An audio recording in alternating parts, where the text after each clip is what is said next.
So, Ryan, you wrapped up the playing career a couple years ago after 8 seasons in professional baseball. Obviously, you've been around baseball your entire life. What was the decision like? How hard was it to kind of hang up the cleats? And then what in the heck made you want to get into media? What were you thinking?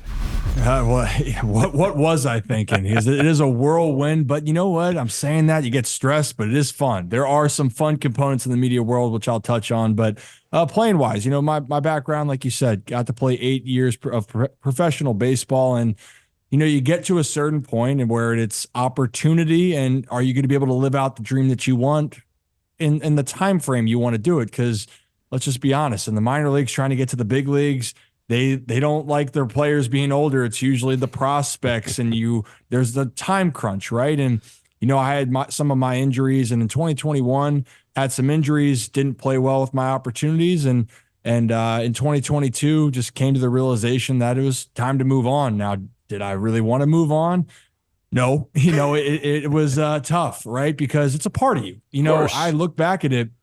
The thing that has been a constant in my life has been the game of baseball, whether it was growing up with my family and my dad playing and going to the ballparks, or then now my own career, or even in high school, middle school, you go into all these travel tournaments and then playing, that had been the constant in my life for the 28 years. And then I decided to retire, and then I went, okay, I guess I'm interested in media. What the heck does that look like? And I took a dive in 22, and now it's, I guess, my second full season of covering more baseball. But as you and I have talked about off air, I'm going to do other sports. Obviously, Baltimore is big with the Ravens as well. So it's a fun time. But if I'm honest, I still don't know what I'm doing.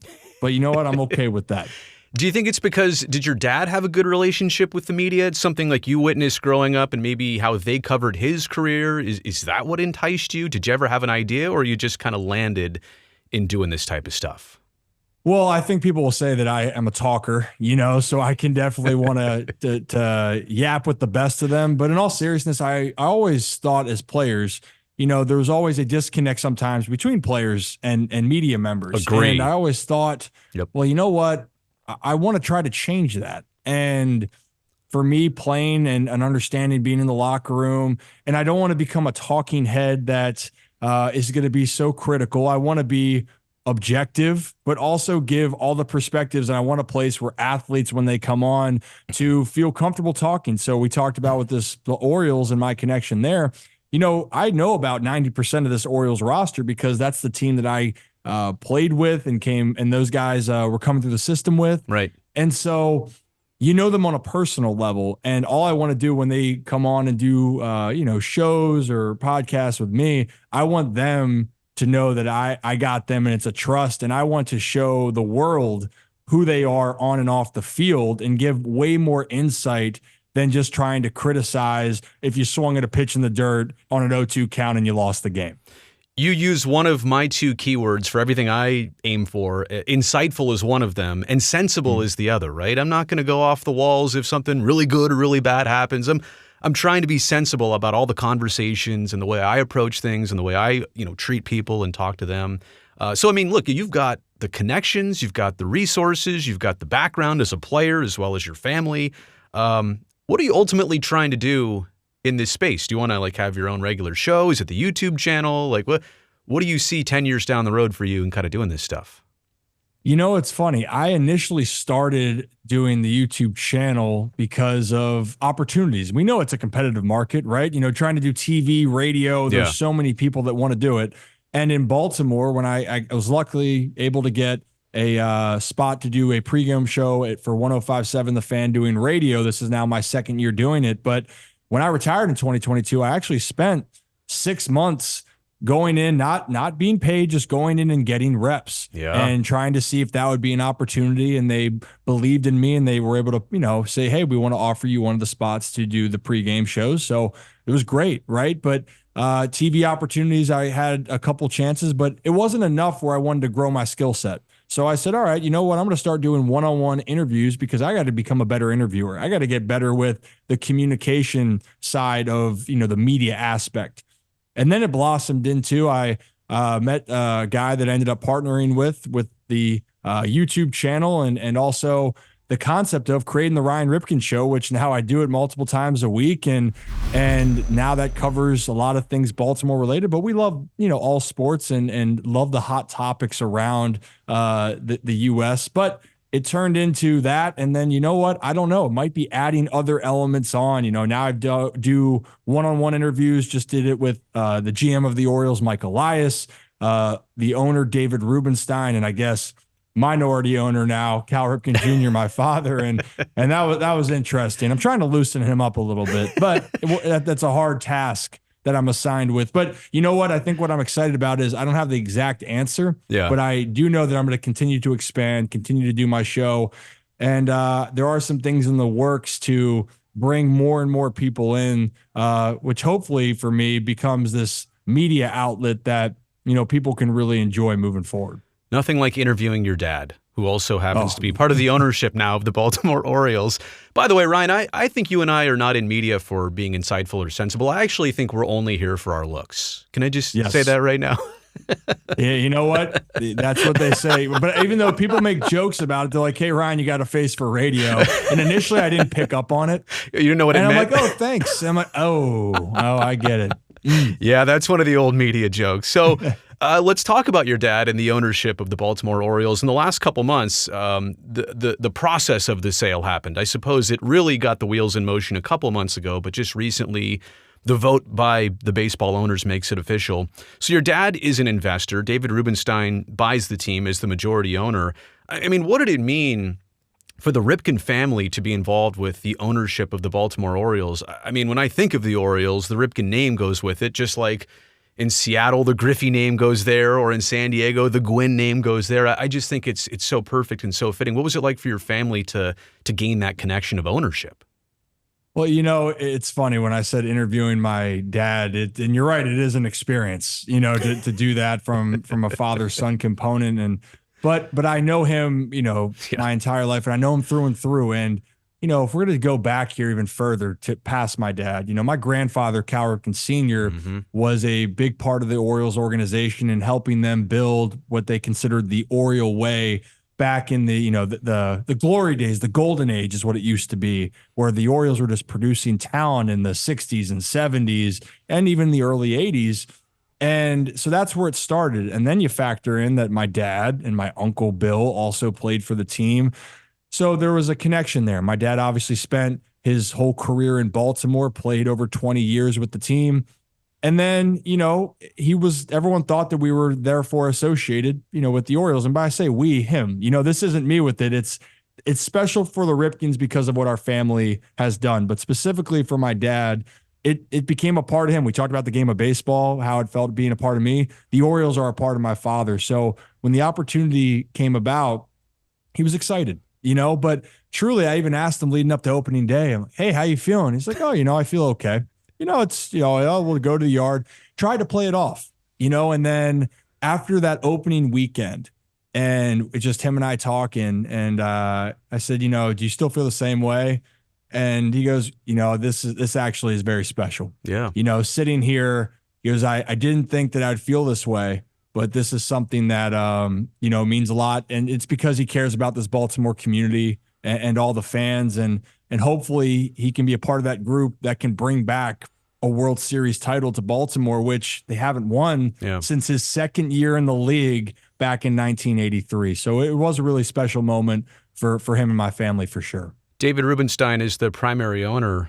Seems like an interesting guy. I mean, I had heard the name. I kind of was aware of his background in the financial sphere. And I guess time will be the judge of any owner of any team, what they ultimately do, how they treat the players, what they spend on, all that stuff.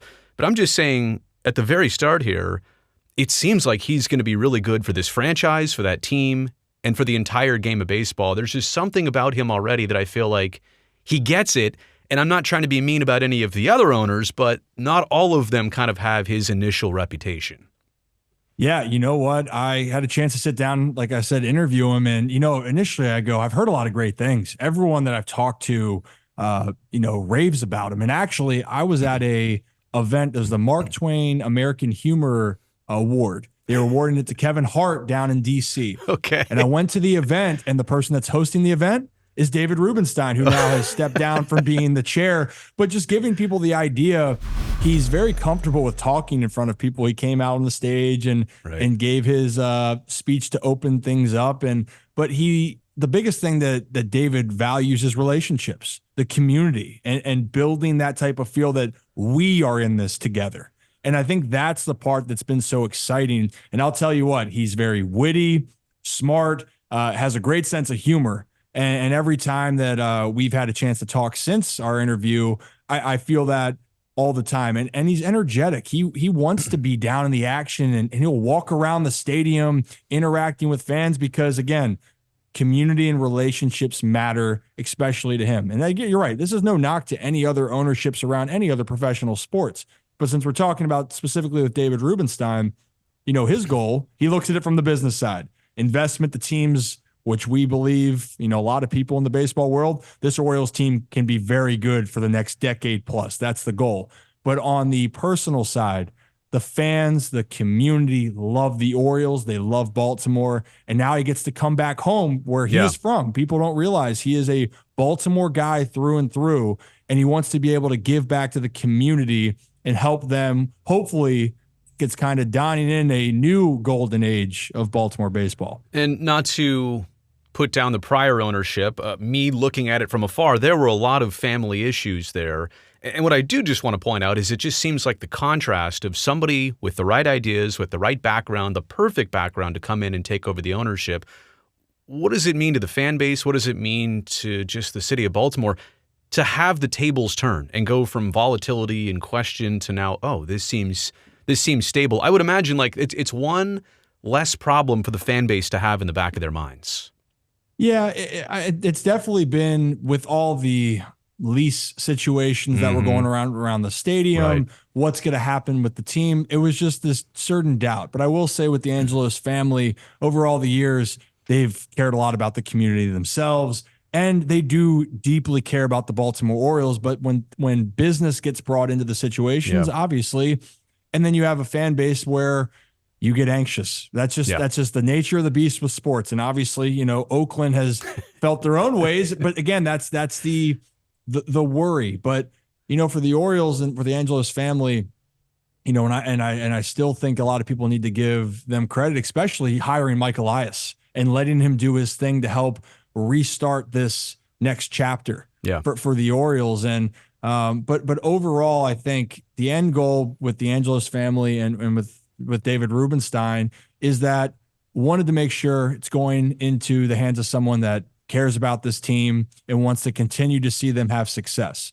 So that's the ultimate goal here. And for fans, at least, it's almost like with the new ownership and with the team being well, if you hear the phrase, it's on social media a lot, and David Rubenstein has used it a lot, it's the next chapter. And really what it's just meaning is, hopefully with everything happening, the Orioles can have this next chapter add on to an already historic franchise in Baltimore. And hopefully, like I said, the goal is to bring a World Series back here. So I'll say this to you. It's something I said to somebody else recently, that if I were just getting into baseball, I had no allegiance, I had no team, I had no background, no nothing, and I just had to pick a team to say, all right, those are my guys. I'm not even kidding to say right now, I might go with the Baltimore Orioles, knowing what I know, knowing where they're at, knowing where they could be in the next handful of years. Sell me on that. Am I right about kind of like that idea? Oh, yeah. Absolutely. I mean, this team is loaded with talent, a lot of competitive guys, a lot of guys that played together too. And the one thing that you can't quantify is chemistry. You gotta enjoy the people that you're working with. Sometimes you go to work and you're not going to like everybody. The Orioles are authentic. There's a culture there that's been built, and a lot of it was guys coming through the system together, and then you bring in some great veterans. But the Orioles' star power is, ridiculous. And there was two moments that I've had in my professional career where I had the oh crap moment. And again, there's a lot of great players, but I started my career with the Nationals organization. That player over there that I played with was Juan Soto, and it went, hey, you're different. That's ridiculous. And I remember that the Nationals were telling me the first time Juan Soto came to America for instructional league down in Florida. And we're out there, we see Juan catching some fly balls at 17. and one of the coordinators or coaches comes over and goes, yeah, that's the best hitter in the organization, including the big leagues. And Bryce Harper's on the team. We're calling bull crap on that. No way. Yeah, they saw and it. And then behold, and then I get to be around him more. I go, man, this guy's special and different. I told all my friends that, and then he helps the Nats win the World Series in 19. Flash forward, there's another player. And I'm sitting down there in spring training, and that's Gunnar Henderson. Mm-hmm. And in 2021, coming out of COVID, just seeing what Gunnar did and was doing at such a young age, it was that you're different type of moment. And right now, Gunnar's off to a great start, and I think he can very well win the MVP this year. I made a prediction within 5 years before he made his debut in Baltimore. I had to change it during midway last season and going, I think he's going to do it within his next 2 years. Wow. Just how talented.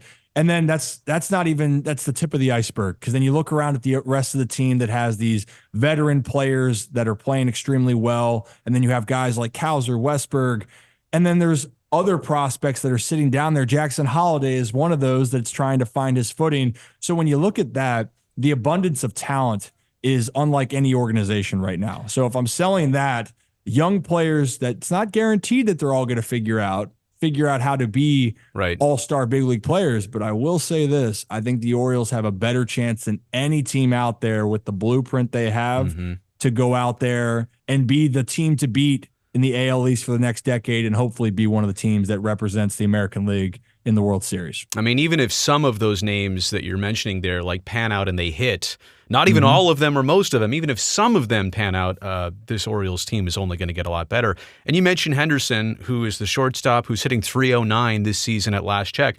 The point I wanted to make is that this Orioles team has key young players at key positions. If I could, can we just dive through a couple names here and you kind of give me the season take or the career take? Like Adley Rutschman, the catcher, hitting .327 right now. Is he the default leader of this team because he was kind of one of the first to emerge?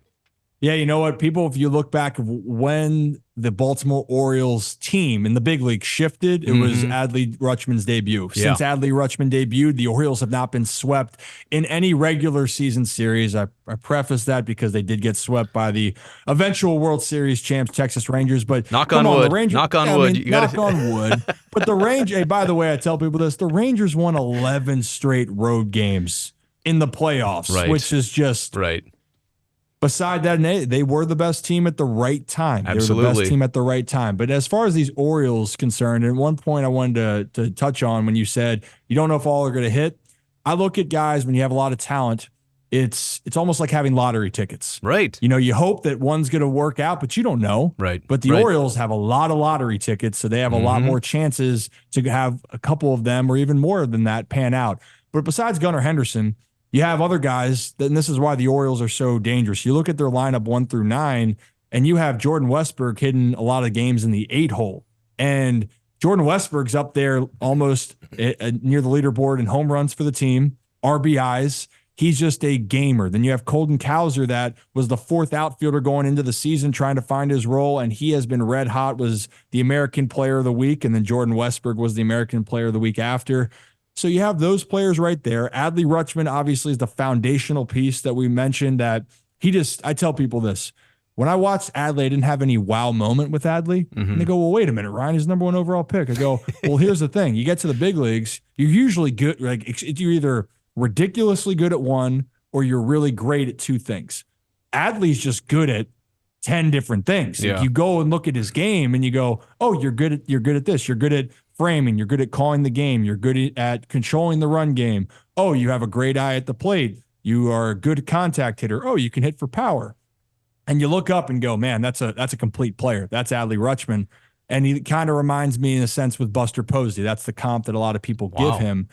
And I see it. It's just that leadership component. But here's the other part. We talked about some of these young players. Then people forget Cedric Mullins is in the outfield, who to me right now is the best defensive center fielder at the current moment. And when he's healthy, he's not far removed from having 30 home runs, 30 doubles, 30 stolen bases, and he looks healthy this year. And then Anthony Santander in right field for them. Ironically, with all this talent the Orioles have, the #1 offensive producer for the Orioles the last 2 seasons has been Anthony Santander. He's averaging over 30 home runs and has led the team in RBIs the last 2 seasons. And that's just not even, like I said, it's not even the tip of the iceberg. And that's where this Orioles lineup, you have this balance of players where they can plug and play people depending on the matchup, and they're going to be okay. Ryan Mountcastle, Ryan O'Hearn, Austin Hayes didn't get off to a great start, but he's an all-star that's going to get a reset from his injury, and then he jumps into a team that's already talented. So I know I rambled on with that. No, but I get it. There's just so many different players that the Orioles have. And the one name that I'll tell people right now, Heston Kjerstad just got called up to the big leagues. He had 10 home runs and 30 RBIs in 21 games.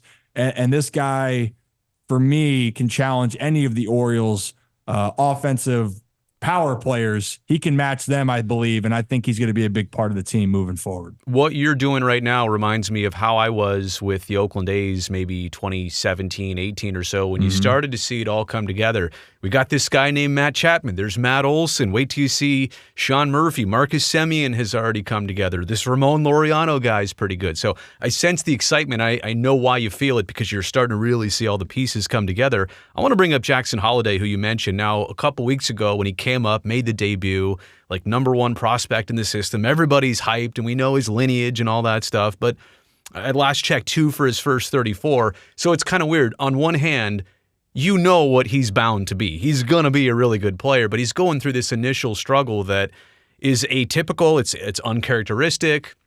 What do you see in him right now, and maybe how he's just handling this and how he'll eventually be? Well, I think he's handled it really well. For being 20 years old, I think we got to sit back there. And if anyone can go back to their own lives, if you are now moved forward, I'm 30 now, but I remember at 20, I didn't know what the heck I was doing. I was just starting my professional career with the Nationals. Yeah. And here's Jackson Holliday being asked to be on one of the best teams in the American League with all this hype and expectations. And here's another thing. When you're that young and it's as talented as he is, he got up there that quickly because he really didn't fail much. Yeah. Right. His only time failing probably in his professional or even amateur career is at the big league level. Right now. That's where. Yeah. Exactly. And if you look at a lot of players that are phenoms, they go through the struggles. I even brought up the point because, again, I know him, Calvin Edwin Ripken Jr., and I know his story pretty well. I remember his rookie year, he was 3 for 5 on opening day, and he felt great. And then guess what? He went 4 for his next 55 Oof. and was hitting a $117 into May. And that was frustrating for him. And again, my dad didn't really have that struggle, and the Orioles stuck with him, and he figured it out, ended up winning Rookie of the Year. Gunnar Henderson actually last year was hitting 170 midway through May with 3 home runs. He goes on to win the American League Rookie of the Year, and now he's an MVP candidate. Jackson, I think if you just look at his box score, you're going to go, man, strikeouts are high. He's not doing enough. You need to send him down. Sample size, it's 10, 11 games, whatever it's been now. Sure. And if you watch his at-bats, he's having some really competitive at-bats. Pitchers are making some very tough pitches. And then, like last game, he hit 2 balls right on the screws. One's a base hit. One's off the pitcher that goes right to the second baseman, and he's thrown out at first on a bang-bang play. What I love with Jackson is I think he understands that the moment's coming. And actually, a former Oriole named Jerry Harrison Jr. with the Dodgers, and I think the Orioles, Yankees, and now he works for the Dodgers. Yep. He said this quote perfectly. The best in the world are going to struggle. Aaron Judge, over the same span that Jackson was 1 for 24, Aaron Judge was 1 for 24 with 14 strikeouts. I think Mason Miller added to that number in New York, to be honest, to close out the game. He did. So the context of this is the best in the world are going to struggle. Yes, Judge is an MVP and Jackson's an unproven rookie, but you got to give guys time. It's magnified because of everything. But no doubt in my mind, the storm's coming for Jackson Holliday. And I really think with the Orioles letting him get through this, it's only going to make him better. And also it helps that the team is playing extremely well, so it can take that other pressure off of him when the team's winning the games. Trust the process, as they say. The AL East is a headache right now. I think the Yankees are on top with 17 wins, but who's the last place team? It's Tampa with like 12 or 13 wins. So like 4 or 5 wins separate the first place team from the last place team. I think almost everybody has a winning record in the division. But this is kind of always the way it's been for the Orioles, because if the Yankees weren't good that year, then the Red Sox were good that year. And if they weren't good, then the Blue Jays were good, or Tampa was doing their thing. So, I mean, you talk about the Orioles and the Oriole way and turning things around and the next chapter. But let's face it, the Orioles are always going to be up against the heaviest hitters in Major League Baseball in terms of payroll, organizations, talent, everything. So how do you as an Orioles person view that part of it? Well, I think you're right. I call it's the AL Beast. It's a gauntlet of a schedule, and they're playing less divisional games now, and people can go, well, wait a minute, it's overrated. Right. Now, you go play in this division, and you got to play 5 good teams. That's the division. Every team in this division is good. Mm-hmm. Tampa Bay has been, ravaged with injuries last year, and even part of this year. They make trades, but I tell people, you probably can't name 5 Tampa Bay Rays unless you're watching them on a day-to-day basis, but they compete because they understand, hey, we're not going to spend a ton of money going out to get guys, but we've developed an organizational system that's going to help us when guys got to come up to play, they're ready. Now, Tampa Bay right now this year might not be as favorable as a team as they were last year or the year before. Still a really good team. But you're right, Boston, New York especially. I know Boston's in this weird phase right now, but they're going to be back. They're going to spend more, and so are the Yankees. You saw it. Their expectations, and they weren't hitting those expectations last year. So what they do, they go and make a splash and go get Juan Soto. They hope Carlos Rodon comes back and can be the guy that they hope, and Garrett Cole is not even pitching, and they're still winning games. Right. But the Soto effect's real. Yeah. And they have in my opinion, 2 of the 10 best players in all the world in the middle of their lineup. And you can argue those are 2 of the top 5 hitters in all baseball when they're on their A game. So for the Orioles, I think that they have to take the approach of the Rays, where they said, hey, we know we're going to have to spend money at some point, but we're never going to be able to spend that same money that the Yankees and Red Sox do. So how do we do that? We need to have our homegrown talent. And if you looked at the Orioles roster and their lineups recently, there's a lot of homegrown players in their lineup. I think the other day it was 8 of the 9 starters were from their were from their own system. Mm-hmm. And that's going to be their level of success moving forward, is these talented players coming through. That's how you're going to combat a team like the Yankees that's going to go out there and spend a lot. And no matter what, it's the bar is set high in the American League East, and you got to find your own ways to keep up. And I think that's going to be the Orioles' way to keep up moving forward. A big foundational piece, I think, of the Orioles franchise is actually their ballpark. I had the honor of going there maybe year 2 or 3 of its existence, and Camden Yards has just always been, it's the original. It's the original throwback ballpark. Every other ballpark, almost every other one since then, has copied something off of Camden Yards. And it's not just the warehouse, but it's the old ballpark style and the dark green seats. And I know it's evolved and even changed over the years, but have you ever thought about what the Orioles would be if they didn't have Camden Yards? I mean, it's such a great place for the fans. I think it has obviously been more than a home to them. I mean, what would it be like if that team didn't have a ballpark like Camden Yards? I mean, it transformed everything. Yeah. It transformed the team, transformed the city. It brought even more character to it. And Memorial Stadium, the Orioles' old ballpark, had a lot of great memories and a lot of success, right? But as far as foundational, it wasn't considered the most beautiful ballpark out there to go visit. Right. Camden Yards is. And it was so well designed. And the fact of, again, it fits to what the city kind of embodies. So it really is a beautiful part of it. And, you kind of wonder too, at cases, like I said, I never thought that the Orioles would ever leave Baltimore because the fans and the community love the team so much. But a big part of keeping a team in Baltimore is because you have one of the best ballparks in all of Major League Baseball. It's become an iconic centerpiece for Major League Baseball over the years, like you said. So, I don't like to be just a homer or bias, but Camden Yards really is one of those destination places that if you haven't gone, you really should, because the baseball atmosphere there is one of the best. Location's perfect. The design of it's perfect. The warehouse is awesome. Utah Street. Now, there is some approval, right? I think it's by the state of Maryland to add around the ballpark. Do you know much of the details on that, or what's your take on that? Yeah, so there's going to be, I think the approval was 600 million, I Mm-hmm. believe, in renovations. Now, the thing that I don't know is how they're specifically going to do that over the time, but what they want to do, especially with the ownership change, they're trying to evaluate things from the business sense and the team sense. Now, the team sense, they're going to let Mike Elias in the front office do that business part of the baseball business part.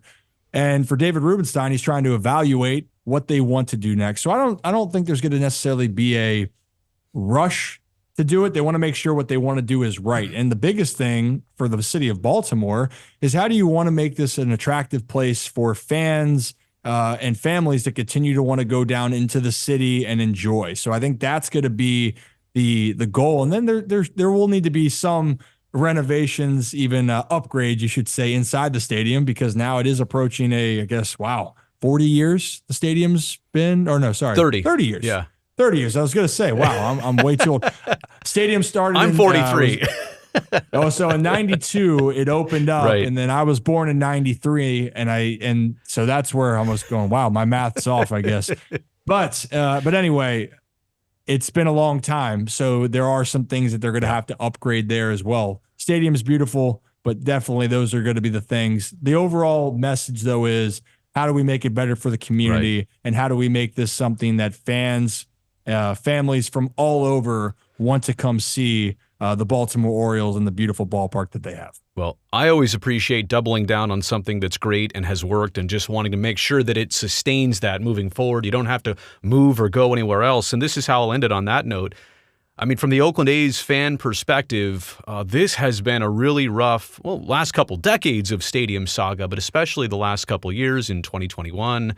Las Vegas emerged as a parallel path type situation. And then last year, about this time, the team said they're going to put all their efforts into moving to Las Vegas. And even since then, the approval has happened. Not much movement has happened actually in Las Vegas, but more movement has happened to Sacramento.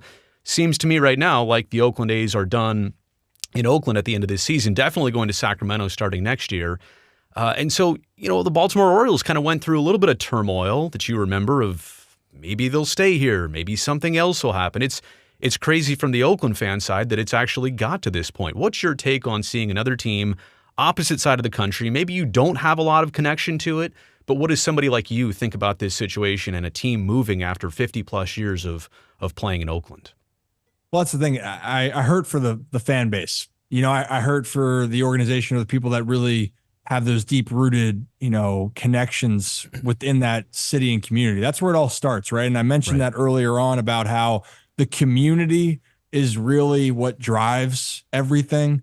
And for Oakland, it's just been a rough few years, or you can say rough decade, whatever you want to consider, especially when the team then no longer has been in that competitive win now mode, which you just were referencing. It's crazy that you mentioned Simeon, Matt Olson, Murphy, Chapman, Sold the away. possibilities They all what got sold could away. be. Yeah, right. And that hurts because you're like, what could have been if we're able to keep the group together. But on the business side of it, I tell people in Baltimore, I said, I never thought for a second that the Orioles were going to leave. And also the ballpark does help.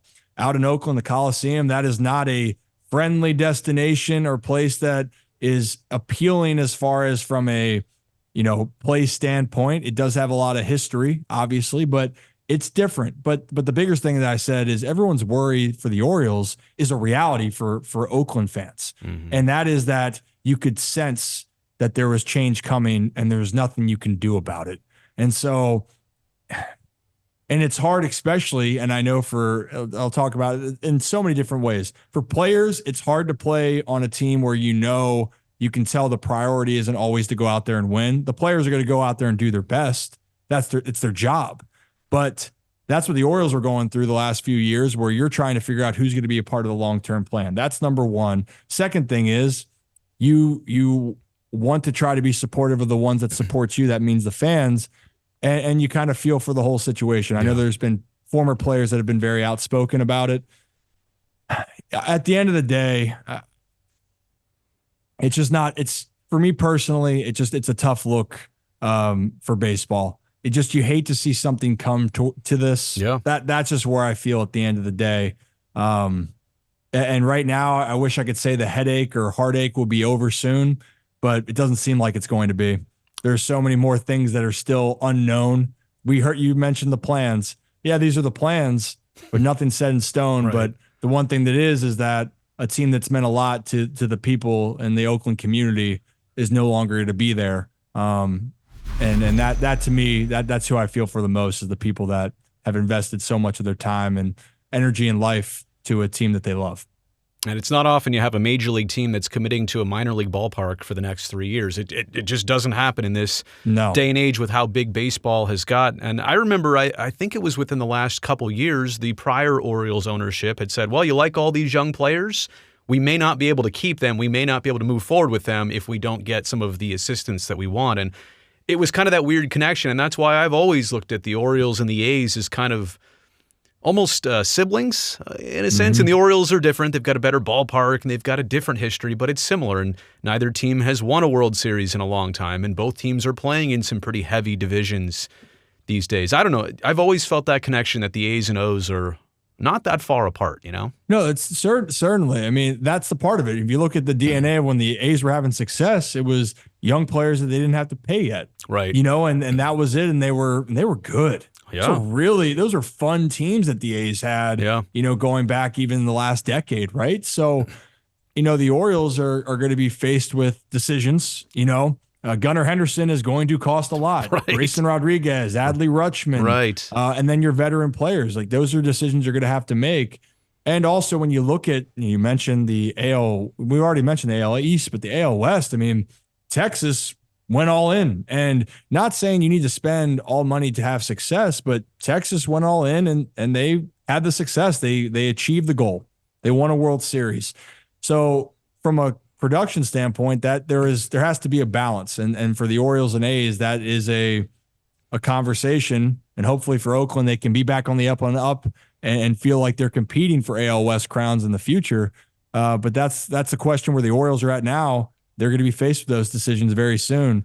And so I'm hoping hey, look, I always had that soft spot for Oakland. I really do. I remember even going there as a kid my last year. And I remember thinking, you know, what the heck is this place? It's kind of crazy, but I kind of like it. Yeah. You know, it was different, but it was also because I could sense how many people loved it. And that's the same thing. A lot of people love the team here in Baltimore and just want to see them have success. Well, the sentimental connection out here to the Coliseum is only because of its history. Out here, everybody knows it's way past outdated. I mean, we know the facility is not anywhere near what it should be, but it's the disappointment that nothing ever replaced it and that it only got worse over the years for football, and it's the last like dual purpose stadium. It should not even exist. It shouldn't have even existed 10 years ago, but that's kind of the frustration out here, is that nothing ever replaced it, and there's a whole conversation to be had there. Here's what I do want to say in ending this. We'll do a little phone tag. I'll tell you, you tell your dad, and your dad can tell Mr. Rubenstein this: keep your dudes in Baltimore, right? Like pay the guys, because it's like earlier when you were so excited about just talking about this young group and coming together, that's what I remember. And I want to see it happen the other way for Baltimore. You know what I'm saying? I want to see like, oh, these guys came up together. They got rewarded here. Like, it can happen. What did not happen in Oakland 5-6 years ago and 2 and 3 years ago can happen in Baltimore still. So that's what I hope for you guys. Oh, I'll tell you what. I'll tie Gunnar Henderson down. He isn't going anywhere. I always joke with people, there's no way that guy's leaving Baltimore. But yeah, you're right. I appreciate it. I will send the message along to the ownership and make sure that they know how people feel and what they should do. But it should be a fun thing. And I'm very confident though that the Orioles faithful are going to see some of their favorite young stars be here for quite some time. It's been a pleasure to chat with you, Ryan. I hope to do it again down the line. If you need me for anything, I'm happy to do it too. But best of luck in the media career. YouTube is a great platform. I'm glad I found you here. I want to make sure everybody checks out your channel and your content. So keep it up, and I will talk to you down the line. I appreciate it. And I will bother you soon. Yeah. But thank you for having me on. It was a blast getting to chat.